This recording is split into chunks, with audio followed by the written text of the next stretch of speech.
Ahora vamos a empezar con el tema de hoy, que es la tectónica, la topografía y el clima de los Andes. Vamos a ver si podemos compartir la pantalla.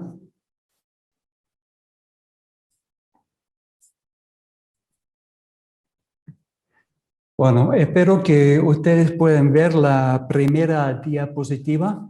Sí, Y sí, se esto ve. es una imagen desde la Puna, en la zona de San Antonio de los Cobres, mirando hacia el este. En la parte atrás de la fotografía vemos los nevados de Chani, y eso parece un volcán, pero en realidad es una montaña de granito que fue erosionado desde el lado oriental, y estamos mirando hacia el lado oriental de la Puna, y esto nos entra al tema de hoy, que es también la asimetría del impacto climático en la formación de los Andes. Bueno, antes dije que hemos trabajado juntos con mucha gente, y en la próxima diapositiva me gustaría reconocer a algunos que estaban parte de estos trabajos, un listado que no es completo todavía. Habían muchos que trabajaban con nosotros, conmigo y con mi equipo. Y muchas gracias a ellos por estas colaboraciones muy importantes. Los temas que vamos a tocar hoy son 4. Primero me gustaría mirar un poco la situación climática actual en los Andes centrales, y después vamos a ver cuándo empezó la situación como la vemos hoy, es decir, con gradientes pronunciados de precipitación de este hacia el oeste. Y esto ha tenido un gran impacto también para los procesos de erosión, que vamos a ver cómo tenemos en esta situación dentro de un gradiente muy pronunciado en la localidad y al respecto de la tasa de la precipitación, también una cierta reflexión en la tasa de erosión y los procesos de erosión, sedimentación y el transporte sedimentario. Si nos queda el tiempo, me gustaría tocar un cuarto tema. Eso sería la variabilidad del clima actual y procesos erosivos y la agradación de sedimentos en los valles intermontanos en el noroeste argentino. Bueno, empezamos con la distribución de precipitación en los Andes centrales en el contexto del patrón global. Y es importante, creo, que vamos a mirar un poco la situación de las precipitaciones en los continentes de la hemisferia sur. Nosotros estamos hablando de la zona acá. Esos son los Andes centrales, donde vamos a ver los procesos, pero en el mismo tiempo, si vamos hacia el este, a África, por ejemplo, tenemos una situación que es casi igual al respecto de la aridez que estamos viendo en estas partes. Lo mismo en Australia. Bueno, ¿qué pasa? Es no una sorpresa, porque en estos lugares subtropicales tenemos masas de aire que descienden y son parte de una célula de Hadley. Entonces es una zona que está propicio para aridez. También, ¿qué tenemos acá?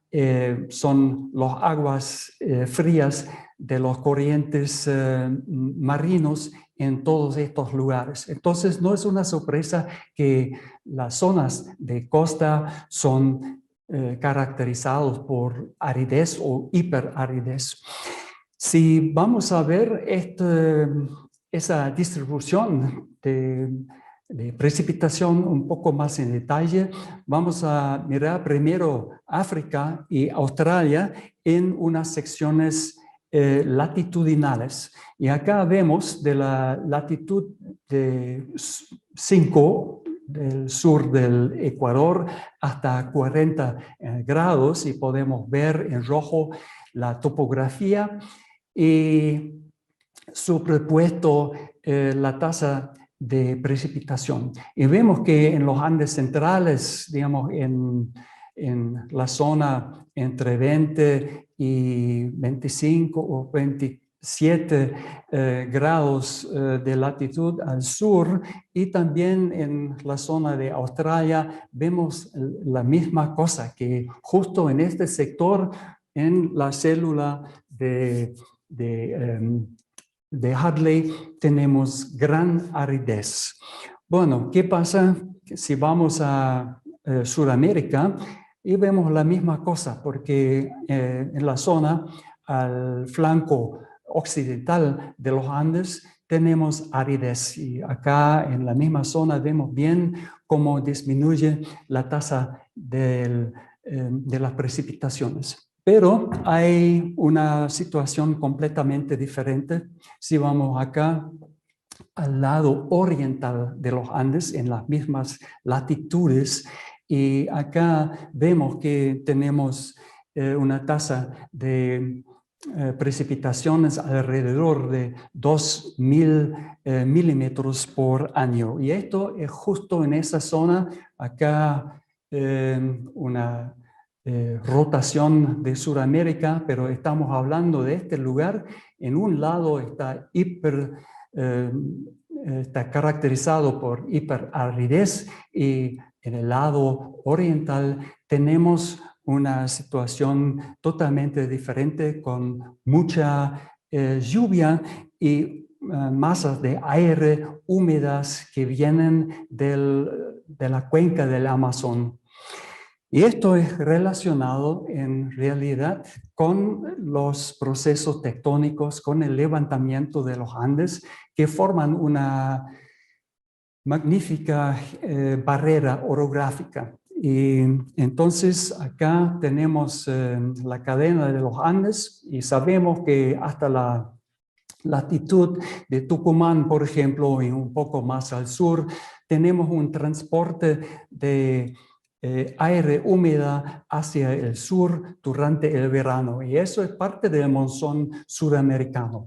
Y acá en la derecha vemos un mapa de precipitación, la locación de precipitación, pero también la tasa de precipitación obtenido por medidas satelitales, y podemos ver que en la zona, en el noroeste argentino, todavía tenemos bastante humedad que entra a esa zona, y eso es por el hecho del Low Level Andean Jet, que fue estudiado en detalle por la doctora Vera de la Universidad de Buenos Aires, por ejemplo, y se ve muy lindo que las masas de aire húmedas vienen hacia el sur y tienen un desvío que trae, digamos, la humedad a la zona que actualmente o inherentemente tendría que ser un desierto. Y por eso, por esta topografía y el levantamiento tectónico, tenemos esa distribución de precipitación. Y esto también tiene algunos impactos importantes. Ahora vemos la zona del noroeste argentino. Acá en esa diapositiva vemos la zona de la Sierra Aconquija. Tucumán debería estar acá, Salta es más o menos localizado acá en esa zona y acá ya estamos en el subandino, en el borde con Bolivia. Y a la izquierda vemos la misma situación con una perspectiva de un pájaro. Vemos acá la Sierra Aconquija y las otras sierras de la Cordillera Oriental y acá los levantamientos del sistema Santa Bárbara. Pero si miramos un poco más esa situación, también el borde donde tenemos el máximo de la precipitación, también tenemos un borde actual de la provincia fitogeográfica del bosque tupumano oranense boliviano. Algunos también dicen que eso es casi lo mismo como la zona de las yungas, es decir, que es una zona que está caracterizado por un bosque con alta precipitación durante el verano y más o menos aridez durante el invierno.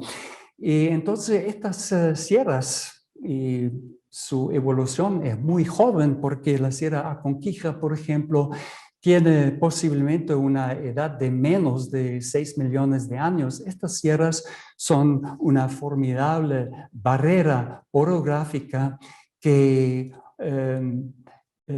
causan la humedad de caer en esa zona y para empezar con importantes lluvias. Al revés, la situación dentro del orogeno, como se puede ver acá, está totalmente en naranja y en rojo. Estas son las zonas que reciben una tasa de precipitación de menos de 200 milímetros por año y partes de la puna se puede caracterizar como zonas de hipoaridez. Y esto es muy interesante porque si uno ve, también hay zonas acá donde hay valles y estos valles son casi como avenidas para el aire húmedo, es decir, que en algunos lugares que están predeterminados por la estructura, por la evolución estructural de la zona, tenemos la posibilidad de a veces migran masas de aire adentro del orogeno y causan precipitación en las zonas áridas. Esto, por ejemplo, parece que tenemos esa situación durante los años de la niña, por ejemplo. Y si nos queda tiempo, vamos a hablar de eso un poco más en el fin de la charla. Pero bueno, tenemos entonces un gradiente importante de la precipitación, una asimetría en la precipitación en el flanco oriental de los Andes centrales. Y se puede imaginarse que esto también tiene un impacto fundamental a los procesos de erosión, de meteorización y el transporte sedimentario hasta las cuencas. Y esto se puede imaginarse bien si uno ve estos dos extremos. Abajo se ve una imagen de la zona al oeste de Salta, por ejemplo, con estos bosques y las nubes acá, donde hay una selva, esa selva del bosque tucumano oranense boliviano, y unos kilómetros más hacia el oeste ya estamos en una zona de un desierto. Eso es mucho más al sur, pero para ver, digamos, los dos extremos, estas dos fotografías son bastante lindas.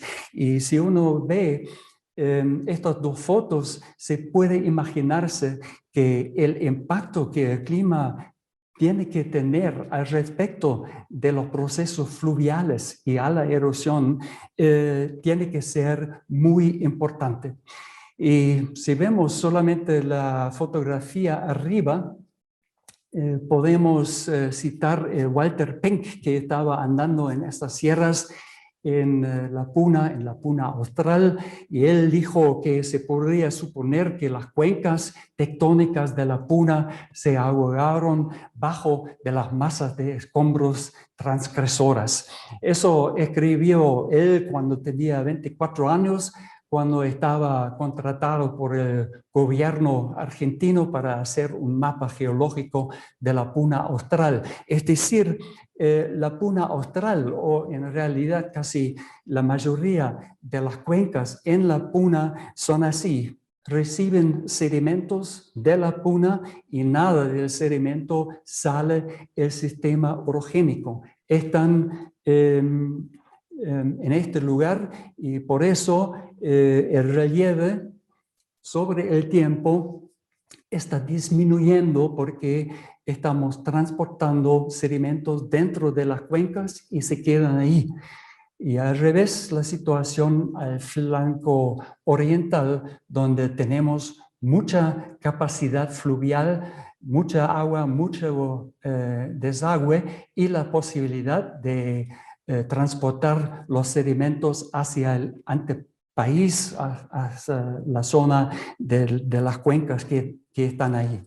Bueno, ahora uno tiene que preguntarse si es así, que estamos en un lugar que inherentemente tendría que ser árido. ¿Por qué y cuándo empezó este clima húmedo con estas condiciones como se ve ahora, hoy en día? Y por eso vamos a mover a la segunda parte de mi charla. Y eso es la distribución asimétrica de precipitación cuando se estableció el clima húmedo. Y para ver un poco más en detalle qué pasó en esa zona, vamos a utilizar un modelo que se han generado en la Universidad de Cornell. Es un modelo de Kerry Cook que fue publicado en el Journal of Climate. Y acá se ve el continente de Sudamérica con una distribución hipotética de precipitación en un continente de forma de Sudamérica, pero sin topografía. Es casi en el nivel del mar y esto sería la distribución de las precipitaciones en un continente hipotético de esa forma. Es decir, en el noroeste argentino y muchas partes que yacen más hacia el noroeste, tendríamos un clima árido. Pero si utilizamos los datos que hemos obtenido por el análisis de los mediaciones satelitales, sabemos que casi 70 o 80% de la precipitación cae en zonas de elevación alrededor de 1500 metros. ¿Qué va a pasar con el modelo acá que se han utilizado para preguntarse qué pasa si introducimos topografía en esa situación? La distribución de topografía que se ve a la derecha es de hoy y en gris, que vemos acá en gris, todo eso es topografía en exceso de 1500 metros. Si utilizamos estos 1500 metros, se va a esta imagen a la izquierda. También es una distribución hipotética de la precipitación, pero ya es muy similar a la distribución de hoy. Entonces, la topografía es clave para para forzar la precipitación, y el low level Andean jet que trae la humedad o las masas de aire húmedas hacia el sur está utilizando el flanco oriental de esa zona. Entonces podríamos preguntarnos ahora cuándo empezó esto, y hay un registro en los depósitos sedimentarios en el antepaís y en las cuencas intermontanas, por ejemplo, donde se podría estudiar esto un poco más. Y para eso vamos a Bolivia, ahora al sur de Bolivia, a la zona donde está la desembocadura del río Pilcomayo.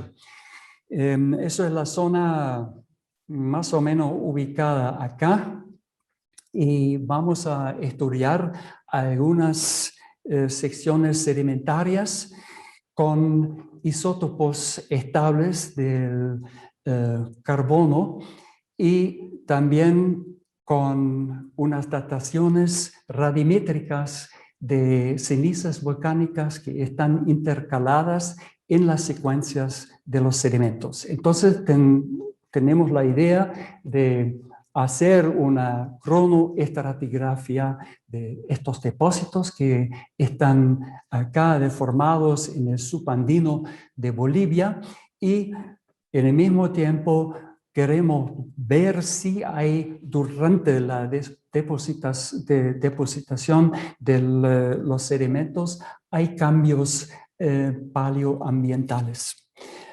Bueno, la zona está ubicada más o menos acá, donde está el círculo, y ahora vamos a ver, creo, el mapa de la región que hemos estudiado. Estuvimos en 3 lugares y ahora voy a hablar sobre Angosto de Pilcomayo. ¿Y cómo se puede estudiar estas cosas?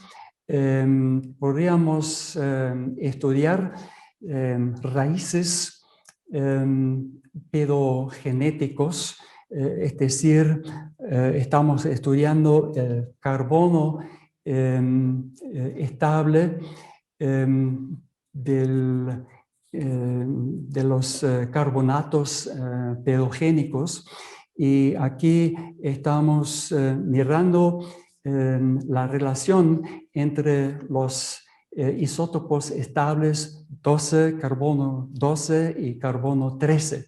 Y esta relación se llama también delta 13, y delta 13 es casi una expresión en la materia orgánica, pero también en los raíces y en los carbonatos pedogenéticos que podemos extraer de paleosuelos, por ejemplo, y es una indicación para la paleovegetación, o hoy día para la vegetación, porque plantas como las plantas de C3 y C4 que siguen una cierta vía de metabolismo y también de la incorporación del CO2, se puede separar estos 2 tipos de plantas de C4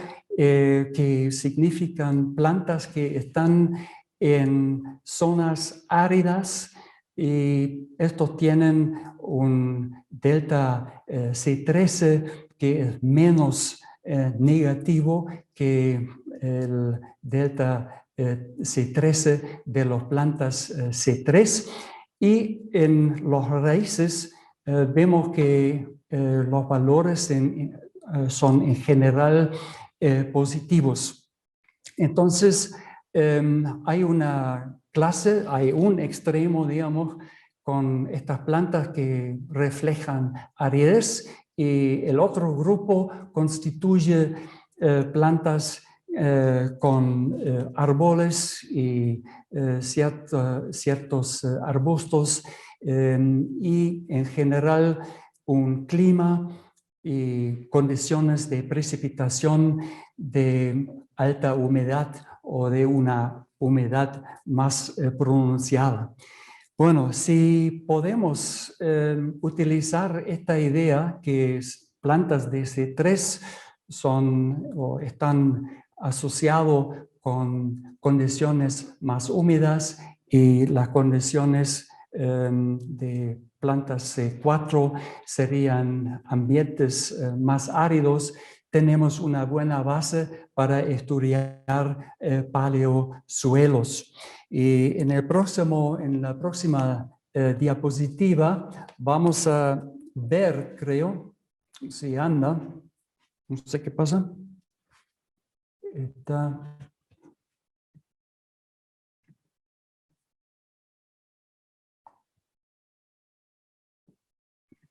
No sé, no avanza.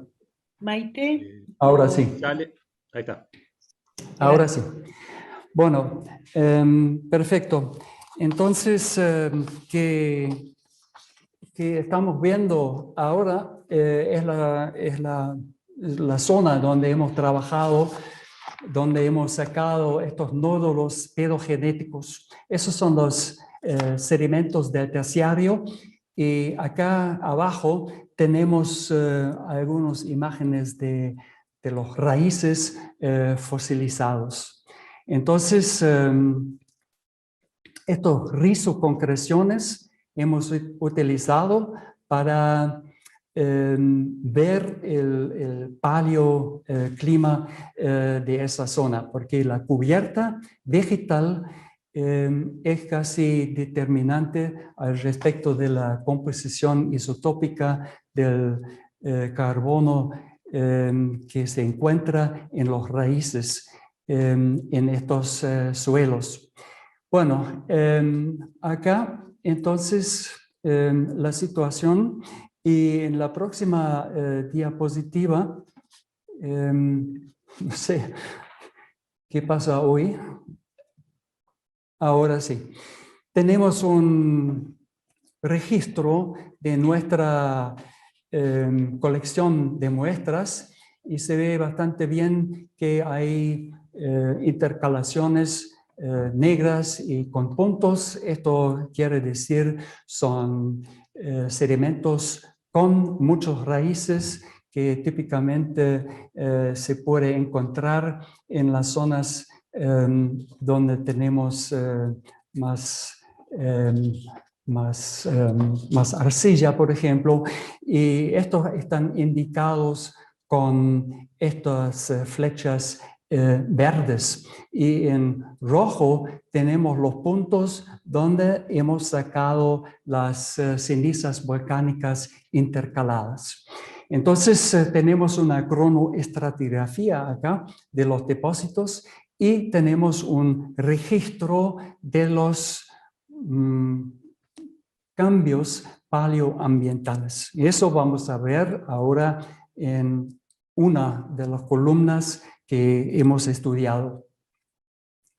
Acá se ve bastante bien que tenemos una situación entre 2 millones de años y más o menos 9.000 millones de años, donde tenemos una típica presentación o representación de una cobertura C3, pero una cobertura que tiene o que está caracterizado por un estrés de agua. Entonces, es un ambiente que era bastante húmedo, por lo menos para indicar estos isótopos, y también era caracterizado por aridez también, porque por eso tenemos estos grandes rizoconcreciones. Pero la situación cambia bastante alrededor de 9 millones de años. Y acá se ve que tenemos más o menos un promedio acá, que es algunos permil diferente que estos de acá. Y si hacemos una comparación del delta C13 acá con los suelos del cuaternario, los suelos de ahora, se ve ninguna diferencia.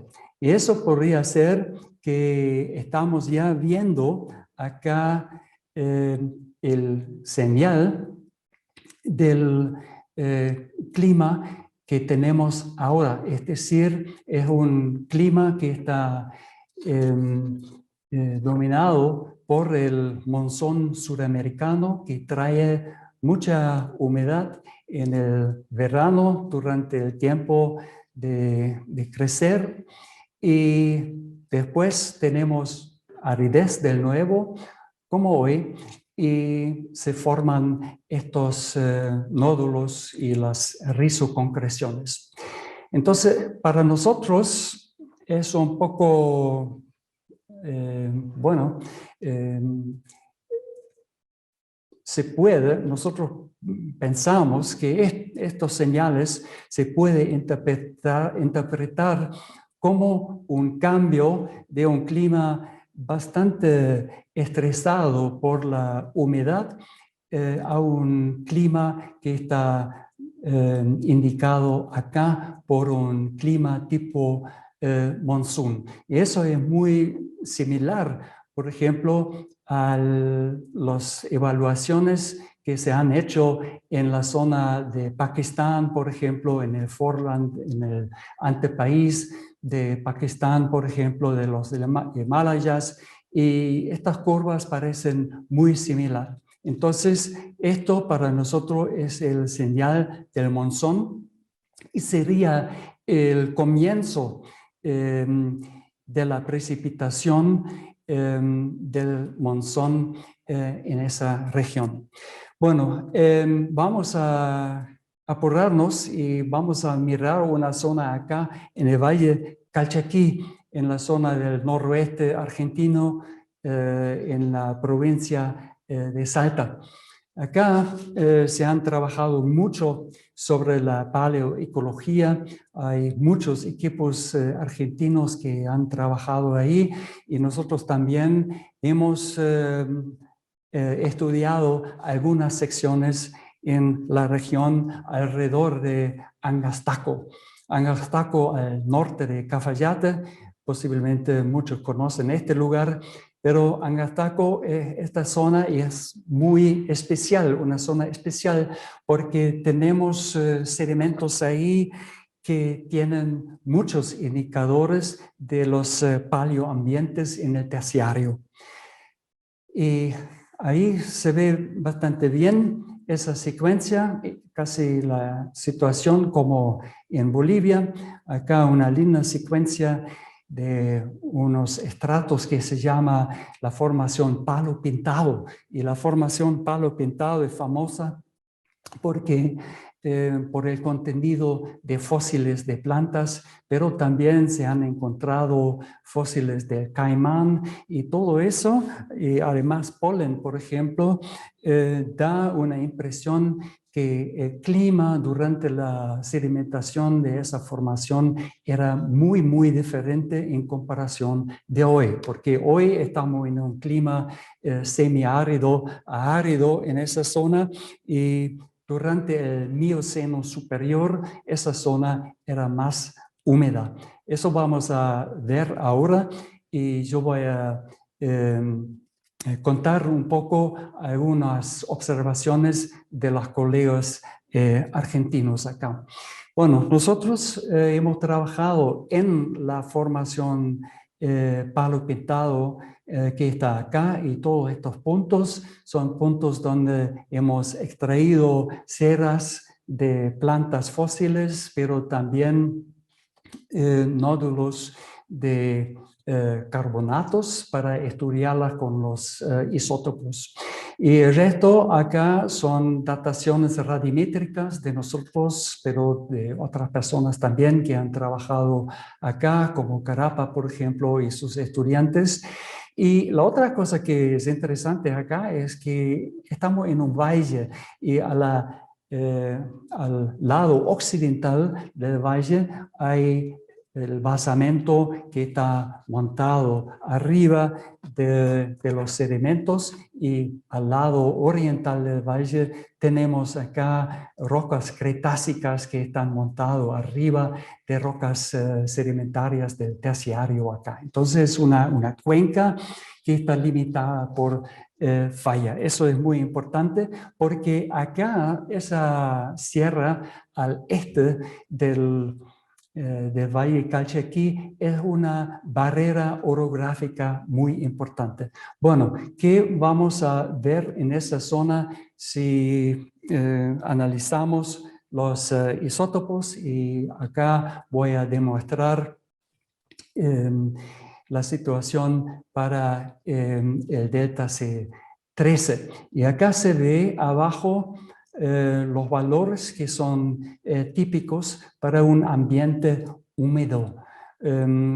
Pero acá se ve que se cambian bastante, y esto está interpretado como la transición o el cambio climático hacia un clima más árido. Y eso se ve también en los facies, en los sedimentos que están expuestos en esa zona. Tenemos abajo de la formación Palo Pintado, tenemos rocas sedimentarias que indican posiblemente un clima bastante árido, y eso tiene sentido, hace sentido, porque estamos en esa zona de subtropical en una célula de Hadley. Y después viene esa zona de sedimentos, la formación Palo Pintado, que tienen muchos indicadores de un clima más húmedo, y después alrededor de 5 millones de años tenemos un retorno a un clima árido. Bueno, nosotros pensamos, y también otra gente que ha trabajado acá, que esto significa que antes esa zona era no expuesta así en un valle tectónico. Antes había una extensión a la zona del antepaís al este, y solamente por el hecho que el levantamiento de las sierras en el lado oriental han creado una barrera orográfica, el clima de esa zona que fue húmedo se cambió a una situación más árida, como sigue en hoy día. Y eso se ve también en los paleosuelos, por ejemplo. Los paleosuelos de esta formación San Felipe son los calcretes típicos que se ve en zonas con bastante aridez. Bueno, antes de volver un poco a la barrera orográfica, me gustaría hablar un poco más sobre algunos resultados de Martínez, de Anzoátegui y de nuestro amigo viejo de Tucumán, el doctor Rafael Herbst. Y ellos se interesaron mucho en troncos fosilizados de acacia. Y para ellos, estos acacias son una expresión de un ambiente que existe ahora al este de estas sierras. Entonces, merece ver un poco las relaciones que tenemos acá.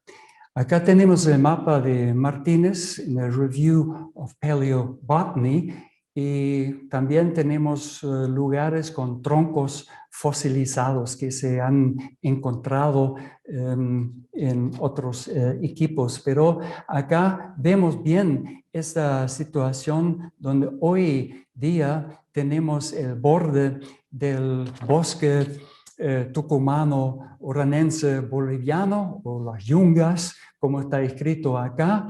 Y en la locación donde tenemos los troncos, eso sería el equivalente en el Mioceno tardío, que era casi igual como esa zona acá.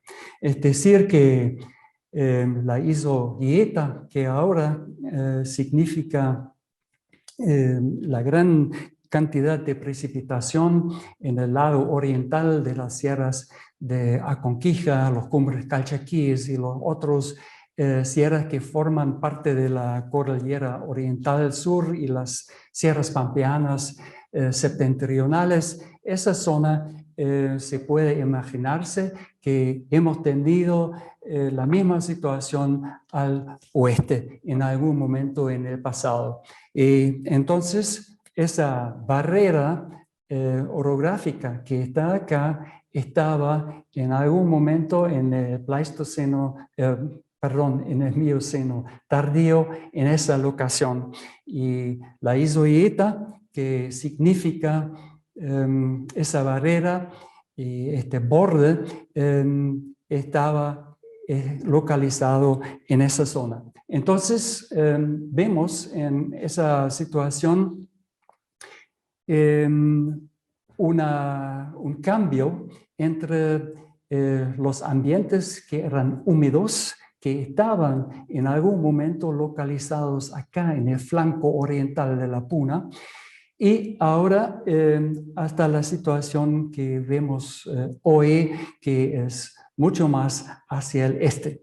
Y acá se ve algunas sierras y acá se ve algunas sierras que están levantándose ahora, y en el futuro vamos a ver la misma cosa, que tenemos un cambio del borde, del flanco, con las precipitaciones altas hacia el este. Y esto está otra vez documentado acá con la transición hasta este punto, y si queremos ver la situación un poco más en detalle, podemos utilizar el Google. Y el Google nos da una buena impresión de esa zona. Aquí estamos en la Sierra Aconquija, la Sierra Quilmes, el Valle de Santa María, parte sur del Valle Calchaquí. Nosotros estábamos estudiando esta zona y se ve ahora ya que esa zona acá está muy erosionado, y también podemos ver vestigios de una glaciación o de varias glaciaciones en el Pleistoceno, con una depresión de la línea de nieve de 1000 metros en el lado oriental y solamente de 400 metros en el lado occidental. Entonces, estas son barreras importantes para las precipitaciones que antes eran altas también en esta zona, y esto nos da la información de los paleosuelos, la información de los troncos fósiles y varias otras cosas. Y ahora tenemos la situación que esa barrera ha cambiado al lado oriental de la Sierra Aconquija, al lado oriental de las Cumbres Calchaquíes acá, y la zona acá al oeste de Salta. Eso es algo relacionado a la tectónica nueva de esa situación, y ahora tenemos este borde de precipitación en el lado oriental. Entonces, una migración hacia el oriente al respecto de los ambientes fitogeográficos y también a los ambientes de erosión y de los procesos de superficie.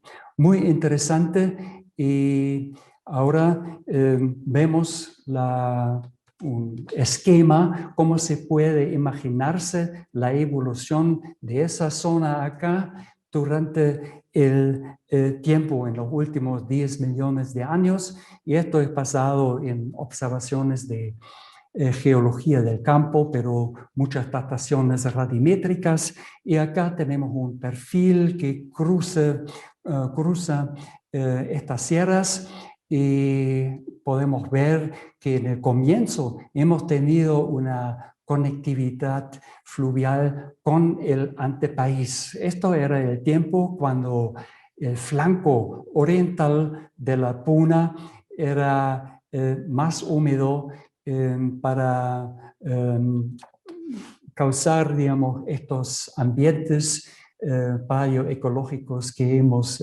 visto en las últimas diapositivas. Pero con el levantamiento de estas sierras acá, vamos a cambiar la situación dramáticamente. Tenemos el comienzo de la formación de una barrera orográfica acá.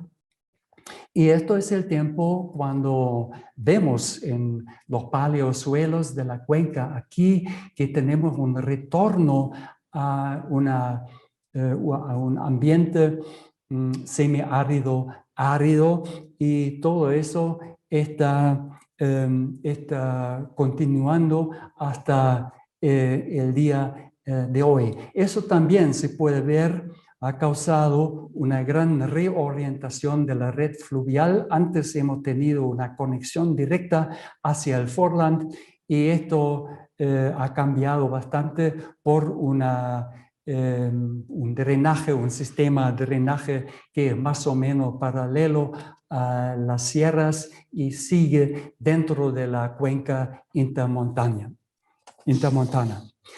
Bueno, ahora creo que es fácil ver estas grandes diferencias en el clima y ver bien, digamos, la evolución de los paleoambientes y la historia de las precipitaciones en los flancos orientales de los Andes centrales.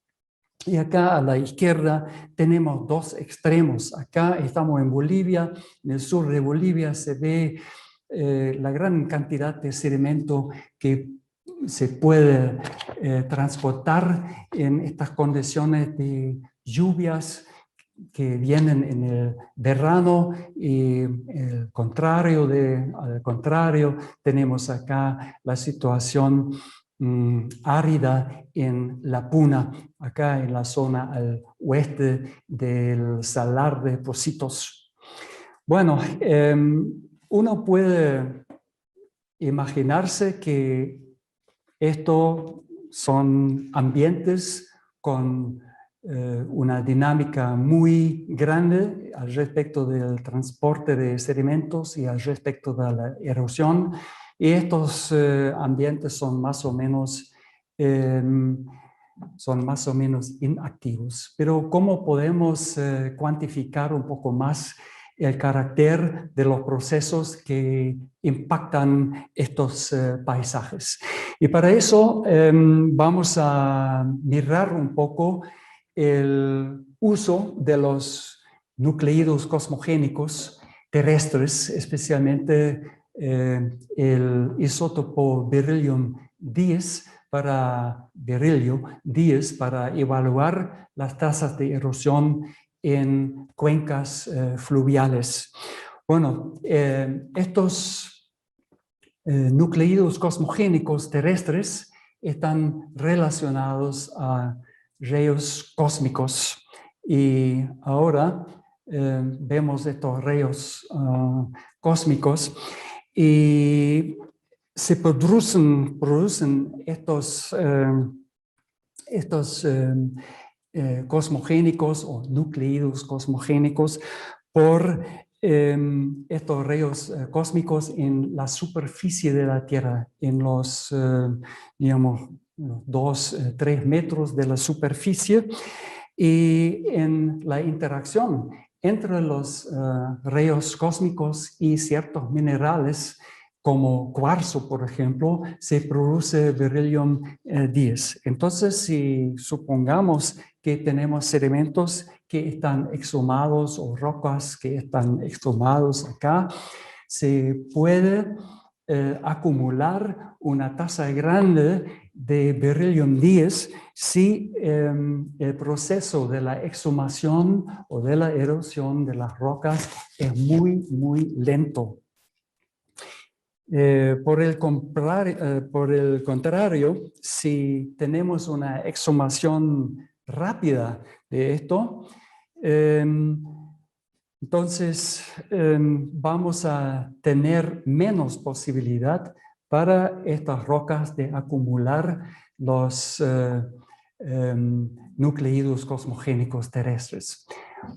Entonces, tenemos casi una relación inversa entre la tasa de erosión y la acumulación de nucleidos cosmogénicos. Es decir, si tenemos una gran cantidad de estos nucleidos, eso sería una indicación de una lenta erosión, y en el caso que tenemos una concentración muy baja, eso significaría una, ¿cómo se dice? Una tasa de erosión rápida. Bueno, así podríamos recoger una muestra ahora de arena que contiene cuarzo, por ejemplo, en la salida de la cuenca, acá, por ejemplo, y obtener lo que sería efectivamente una tasa de erosión media en toda la cuenca fluvial. Entonces, la erosión en todas las partes de la cuenca produce material. El material está trasladado hacia la desembocadura de la cuenca, y nosotros geólogos podemos sacar estas muestras, medirlas y decir algo sobre la erosión o la tasa de erosión. Y eso hemos hecho en unos cortes, en unos perfiles que hemos hecho acá en la zona de Tucumán, por ejemplo, y acá en estos perfiles se ve en negro el perfil topográfico, y arriba tenemos la superposición de la precipitación. Entonces ahora vamos a ver cómo parece la tasa de erosión, cómo se cambia al respecto de la distancia a las zonas con las altas precipitaciones.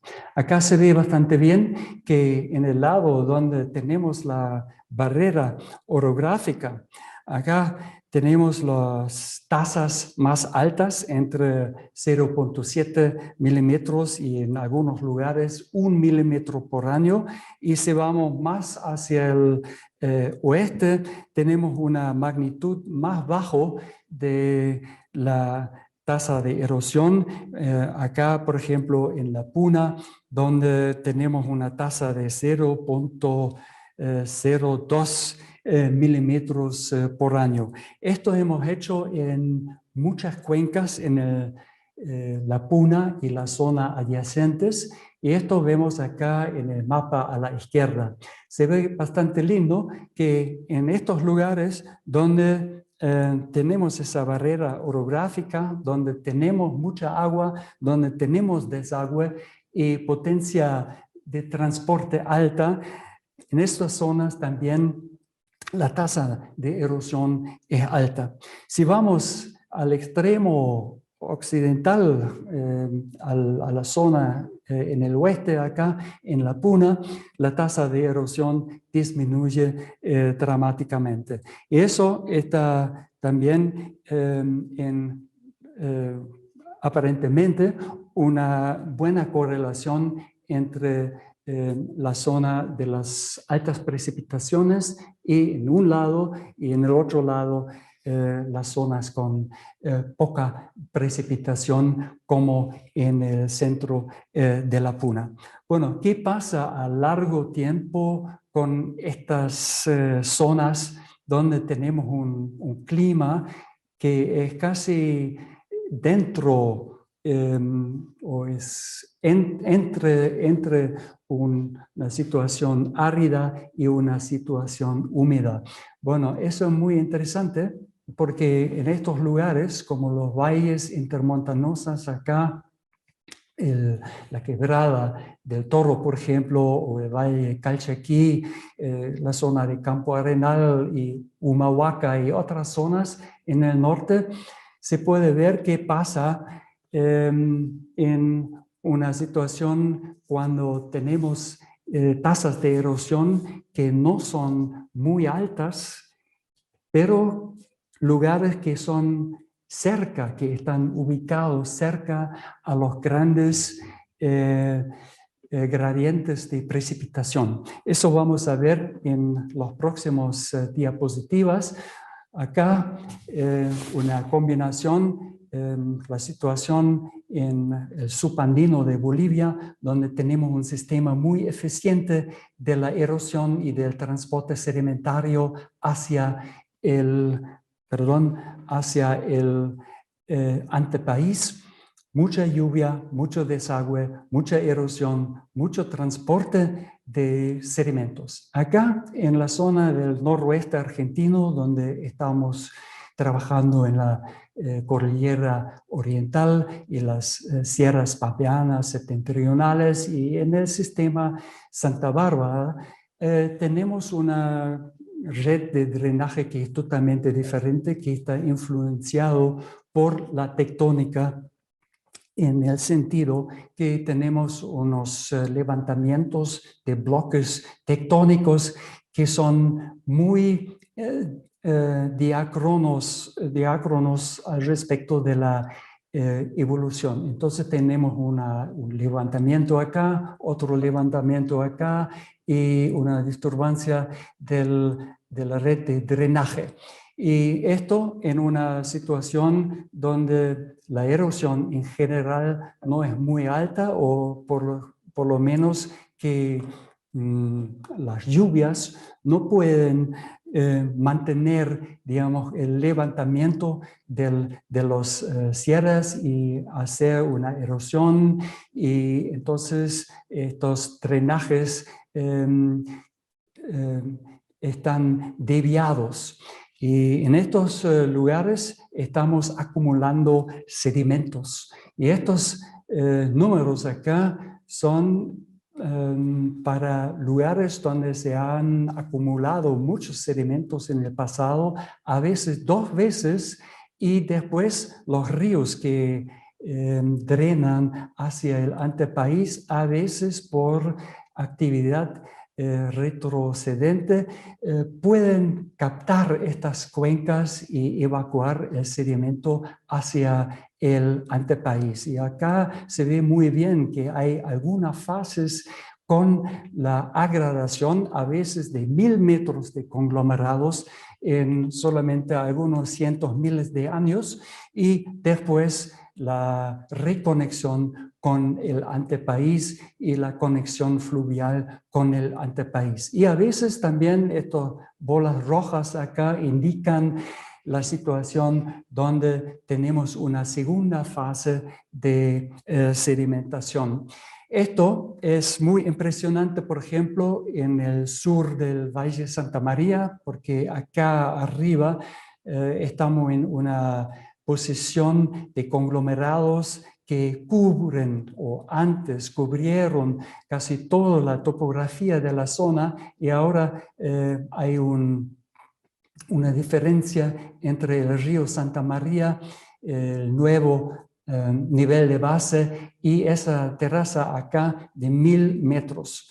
Eso es muy impresionante y se ve las mismas cosas si uno va a la quebrada del Toro, acá en el oeste de Salta, por ejemplo, donde tenemos estas terrazas en alta posición en el campo que ahora están erosionados por el río Toro y por el hecho que el río puede erosionarse en los depósitos, pero en un ambiente que climáticamente es difícil, donde normalmente la tasa de erosión es baja, y en un ambiente donde en el frente, acá en esta zona, tenemos muchas veces la reactivación de fallas, y se ve en esa foto, por ejemplo, que tenemos los viejos cauces de ríos que fueron levantados por una falla. Entonces los ríos tienen más trabajo para hacer. Primero, para hacer la incisión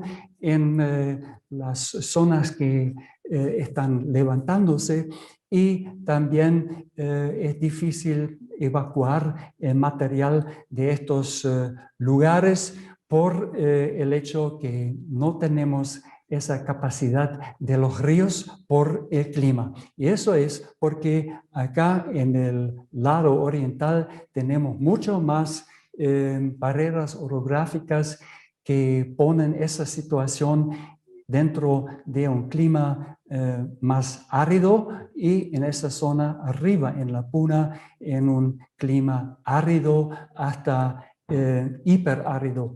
Y el resultado de eso vemos bastante lindo en, en esa diapositiva, porque acá se ve como las cuencas de la Puna están casi intactos. Solamente tenemos a veces un contacto entre una cuenca y la otra cuenca, y eso es porque acá la capacidad de los ríos no es suficiente para erosionar y traer el sedimento del orogeno hacia el foreland. Bueno, casi estamos listos con esa larga exposición, y me gustaría hablar un poco sobre la variabilidad del clima actual en esa zona y procesos erosivos y agradación de sedimentos, porque es tremendo la cantidad de sedimentos que están sedimentados acá en los valles, en todo el noroeste argentino. Acá es una vista al sur en el río Toro, y se ve o se puede apreciar que partes del río ya son más altos que la ruta que va a San Antonio de los Cobres. Parece casi como una zona que está cubierta con mucho sedimento, y en el próximo foto vamos a ver la misma situación unos años después, y se ve la gran cantidad del sedimento movilizado en esa zona. ¿Por qué es eso? Bueno, nosotros pensamos que eso tiene algo que ver con la cantidad de lluvia y la localidad y la forma como caen estas lluvias en el noroeste. Estamos en la transición entre un clima húmedo y un clima árido en esa zona, y muchas veces durante los años Niña, y especialmente en los últimos 30, 40 años, tenemos la observación que más y más durante unos eventos extremos, la humedad entra el orógeno, causa una importante lluvia.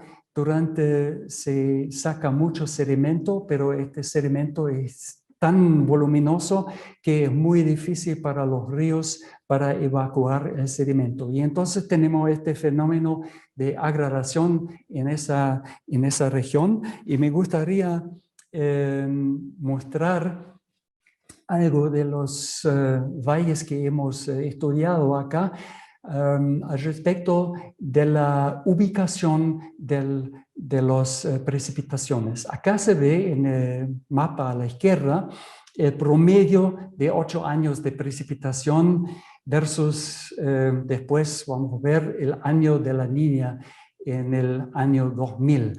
Acá en azul las zonas de alta precipitación, el resto dentro del orogeno, bastante árido todo. Pero ahora vamos a ver qué pasa durante un año Niña, y se ve bastante lindo que acá tenemos la transición y la migración de masas de aire húmedas adentro del orogeno. Y esto es muy importante, porque si uno empieza a estudiar estas cosas en la escala de varias décadas, como ha hecho una estudiante de nosotros, se llama Fabiana Castino, se ve unos cambios dramáticos.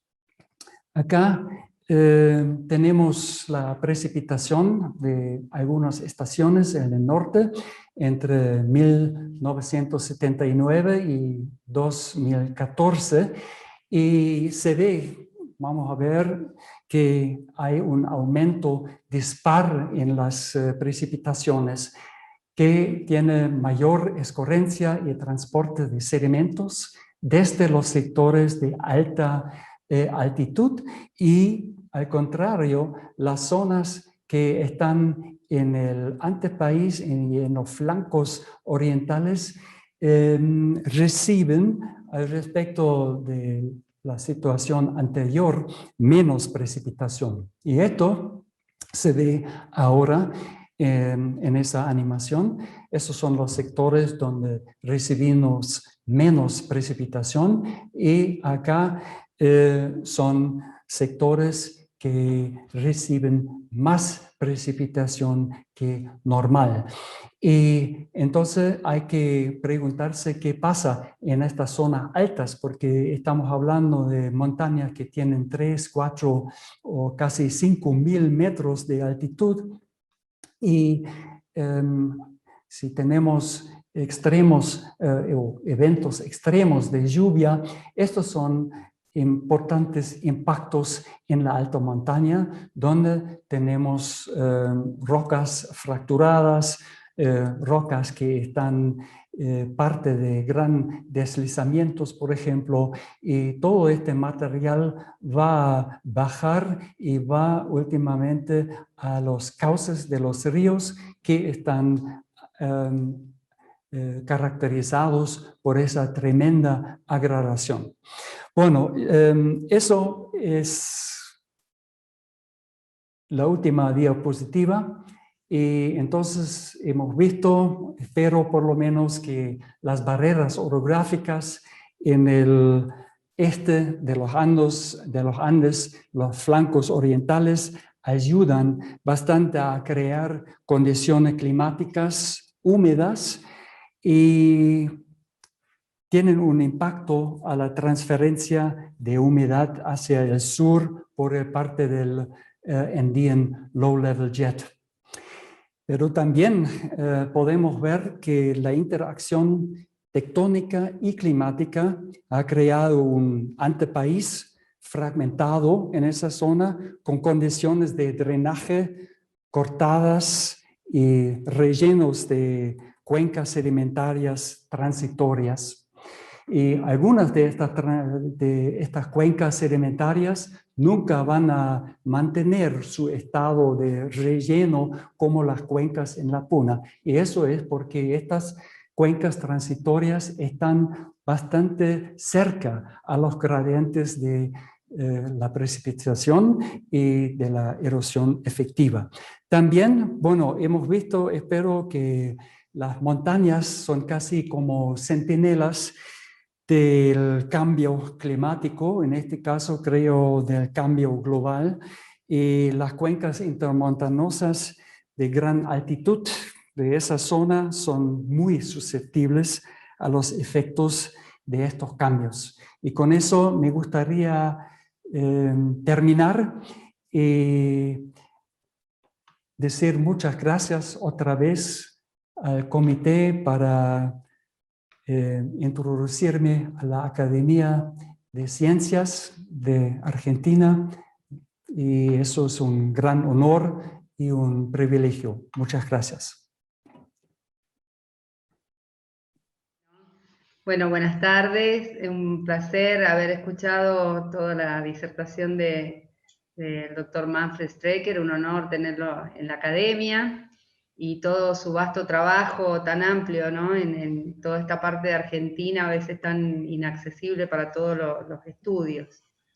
Tenía Manfred una pregunta sobre el sistema Santa Bárbara, que a veces lo reconocemos diferente al norte y diferente al sur. Al norte como un estilo más parecido a un Fall Strasberg, al sur más parecido a un estilo de formación como sierras pampeanas. Si verías algún patrón en los estudios que también indiquen alguna variación de norte a sur en el sistema Santa Bárbara. Bueno, yo creo que ahora estamos en un proceso, ¿se puede escuchar? Sí, sí, Sí. sí, se Bueno, escucha perfecto. ahora estamos en un proceso, Patricia, donde empezamos a entender mejor qué pasa en el sistema Santa Bárbara y posiblemente las diferencias que existen entre esa zona y las sierras pampeanas. En el trabajo de Martín Zecra, por ejemplo, vos conoces este colega, se ve bastante lindo que hay una distribución de sismicidad que llega hasta el Mojo, por ejemplo. Tenemos sismicidad hasta 40 kilómetros y casi todos los modelos que se han hecho en el pasado que estaban basados en perfiles balanceados, por ejemplo, en estos modelos siempre tienen un horizonte de detachment alrededor de 12 kilómetros. Entonces es una otra cosa y no entiendo muy bien qué pasa ahora. Si eso sería una expresión de varios niveles de deformación o estamos hablando de un nivel un detachment que está ubicado bastante profundo y de ahí vamos a tener fallas que están casi raíces, sus raíces están en este detachment horizonte que van por arriba y son las fallas que son reactivadas durante, bueno, fallas reactivadas cretácicas en realidad, que están relacionadas a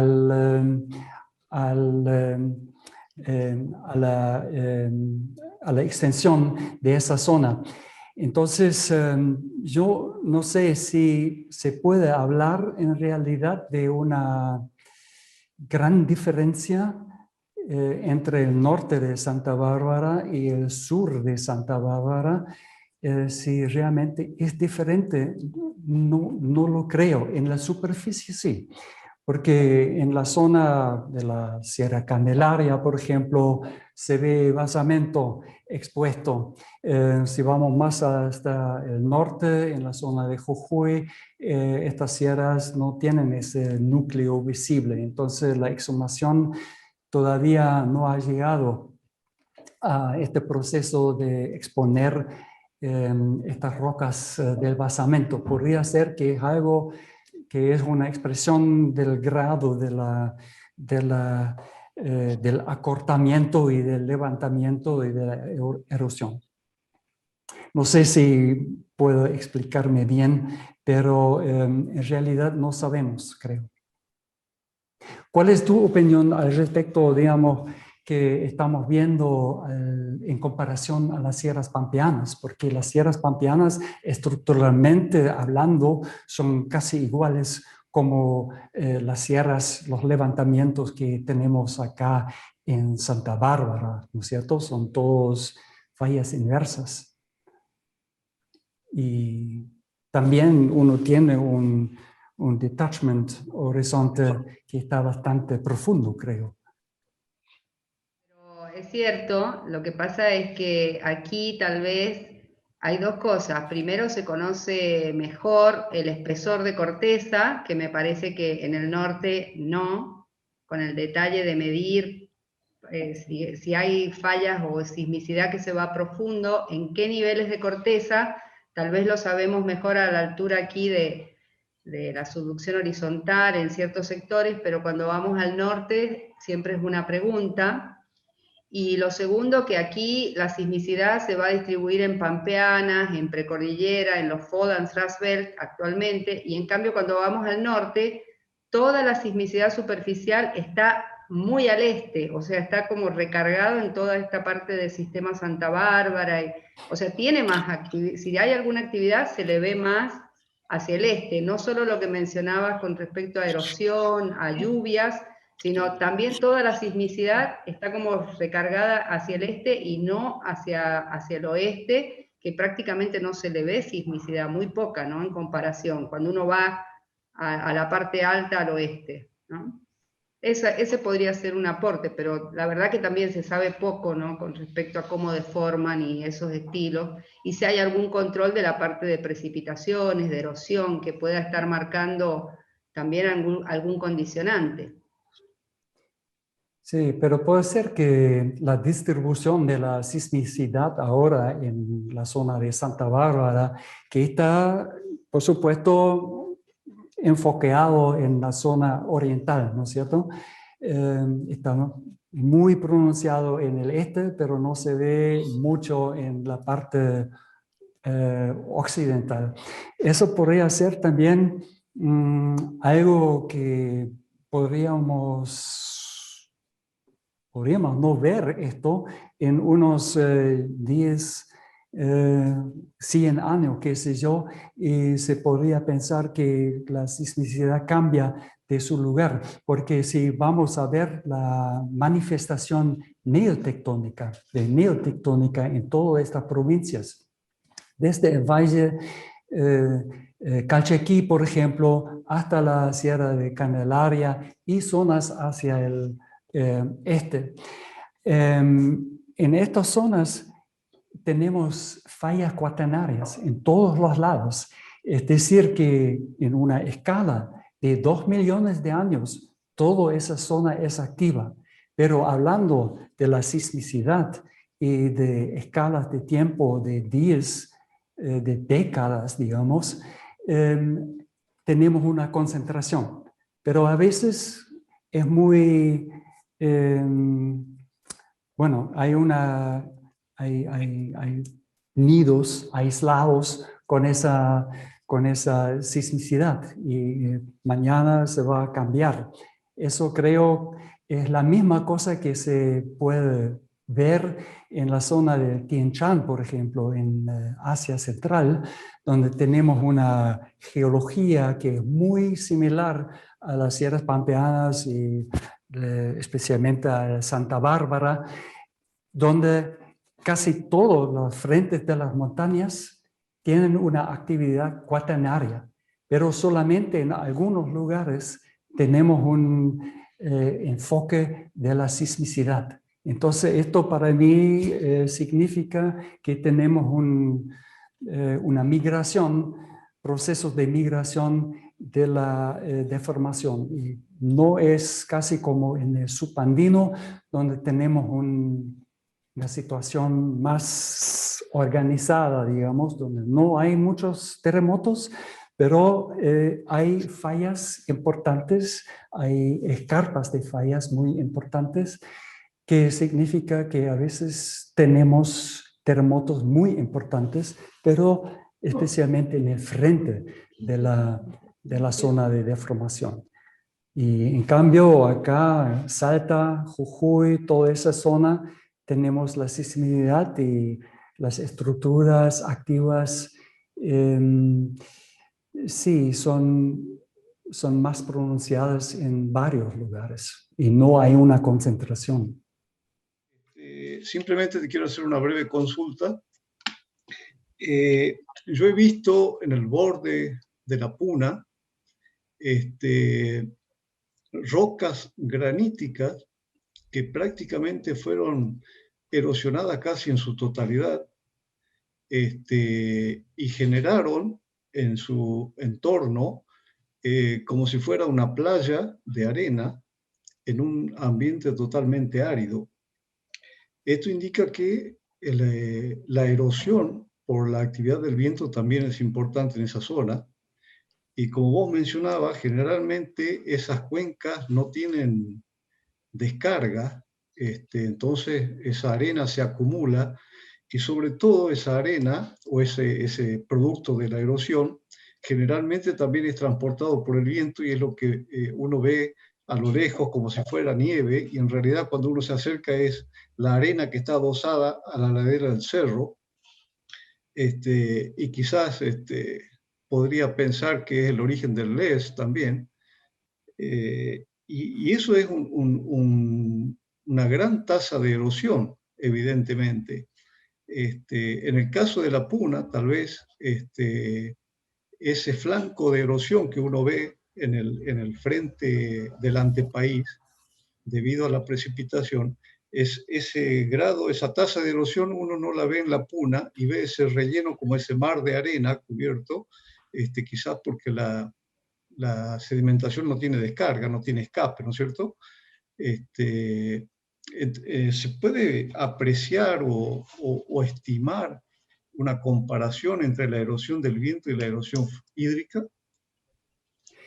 Sí, es una pregunta muy buena y muy interesante esa observación, porque si uno va a datar la superficie de los ventifactos, por ejemplo, que ya fueron descritos por Penck en su libro, y si uno va al sur de la Puna, por ejemplo, en zona de Peñón y qué sé yo, Campo de Pomés, esta zona, se ve estas formas de erosión eólica.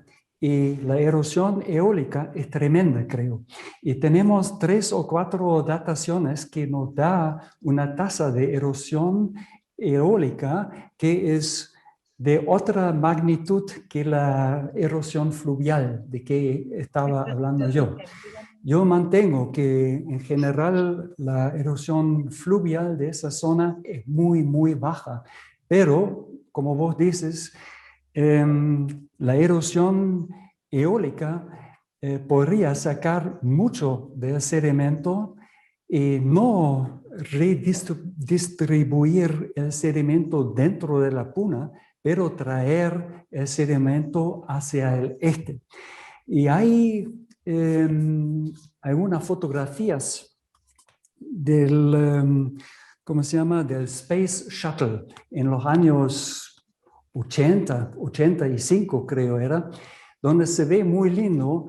Sí hay algunas nubes de polvo realmente, están formándose en la zona del Salar de Arizaro y este polvo migra hacia el este, arriba de las nubes que están parados en el flanco oriental del borde de la Puna. Entonces, esto sería un proceso que seguramente tiene algo que ver con la sedimentación del loess en el antepaís. Y yo creo que hay gente en Argentina que están estudiando justo eso en este momento. No me recuerdo muy bien quién era, pero hacen trabajos muy interesantes al respecto de eso. Pero eso sería algo donde se podía combinar, digamos, las observaciones en el antepaís con los procesos que están pasando arriba a la gran altitud. Pero el mensaje es, sí, hay una erosión muy pronunciada de los vientos allá. Sí. Yes. Gracias.